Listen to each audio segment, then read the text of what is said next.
weekly piano here. You might notice there's a different camera position because today I'm going to answer Jordan's question on how to avoid getting tendinitis from playing piano. This is a very prominent question for me personally because I had tendinitis starting from when I was in high school from overplaying and playing the wrong way.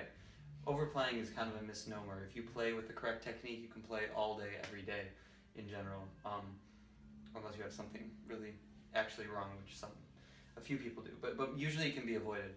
So there are 4 things to think about. The first of the 4 is posture. So a lot of pianists, when they play, they tend to slouch over because it's easy to, you see people like Keith Jarrett who are like contorted and all that. But the proper way to play is if you look at a lot of the great classical pianists and you see they have a very straight back, never slanted, very relaxed, so that the center of gravity is just like going straight down rather than pushing on one angle or another by having a slanted back. You can do this by standing up. You notice when you stand up and reach your head up to the ceiling, I know you can't see my head, that's okay. Reach your head up to the ceiling so that you have just your entire body is straight, and then just sit down from there, and then you're sitting straight up like this. So keep the crown of your head flat towards the ceiling, always reaching your head towards the ceiling, and then play like you could look at the keys, but keep your back in the same position.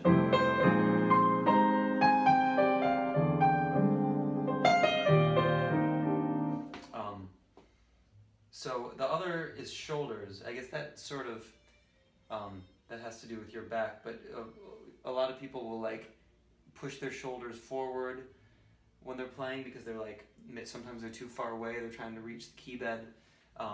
You want to make sure your shoulders are totally neutral, so just like move them around like this and make sure they're completely relaxed. Specifically think about the muscles in your shoulders and think about not using them. Think about just letting them fall.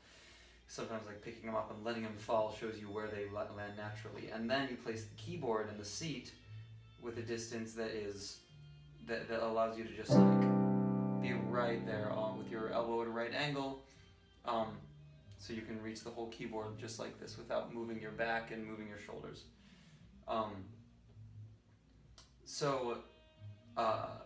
The last thing I'm going to get to here are the hands. I know I think I said 4, but I put posture, shoulders, back, and hands because I was just like writing what I was going to talk about, but it's really just posture, which I just talked about, and then hands. So I'm going to move this up so you can actually see.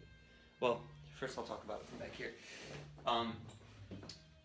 There was a technique that, this is actually something that Herbie Hancock told me when he was telling me how he touches the piano, because he saw me playing very rigidly, and I had done this technique where I like put my hand over a key and then press with like the whole weight of my shoulder and my arm.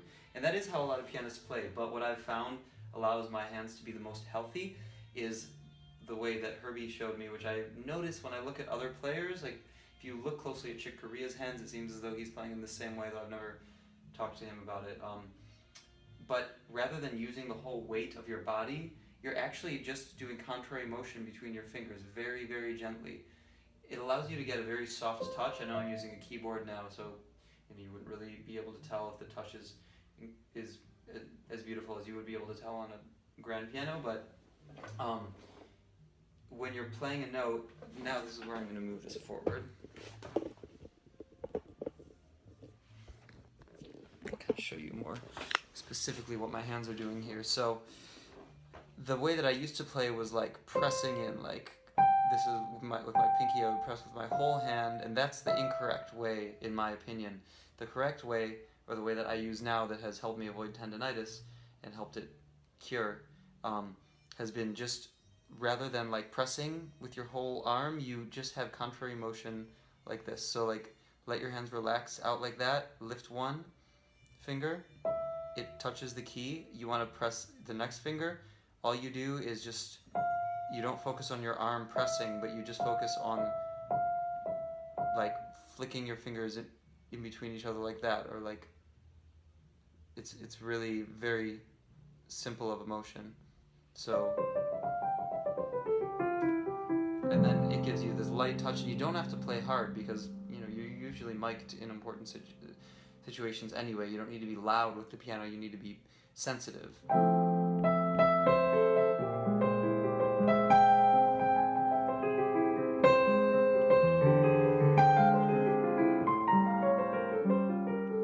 Do you see how I'm just like, that's all I'm doing really?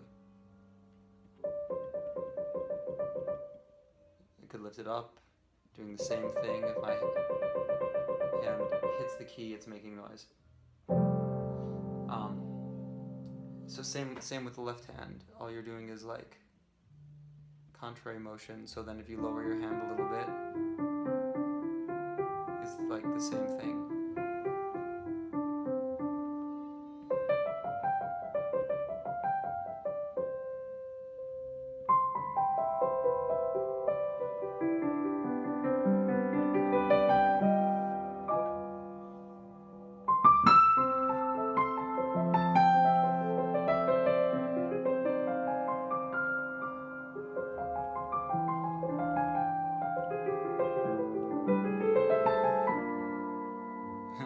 Not really paying attention to what I'm playing now, you get it. But that's the basic gist of how you actually.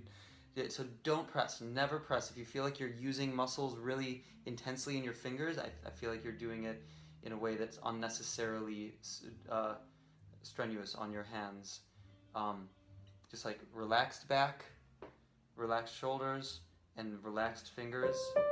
Basic contrary motion. One finger goes up, the other goes down, or like a couple go up, the couple go down. And you're really not using many muscles. You're just very gently caressing each key. If it feels like it hurts and it's tight, like re-examine it and just practice very slowly going like. Oh, so yeah, actually you can use these exercises. A book, I use the Behringer exercises, and those are, if you do them very slowly, it's a great way to actually practice this technique. One thing I almost forgot to mention, actually, is diet and exercise. One thing that's very important, and I know I have a beer sitting here on the table, which is very rare. I very rarely drink any alcohol. We're having a little party tonight. But I generally stay away from almost all alcohol. I have a very low carb and low sugar diet. I think it's really the sugar that is that's the main culprit. But these are, when I got rid of my tendinitis, I started using this new technique. But then I also changed my diet immensely. But cut out a lot of carbs, almost all carbs, and then almost all sugars. Because carbs and sugars are inflammatories in your body, so they can cause your tendons to become inflamed. I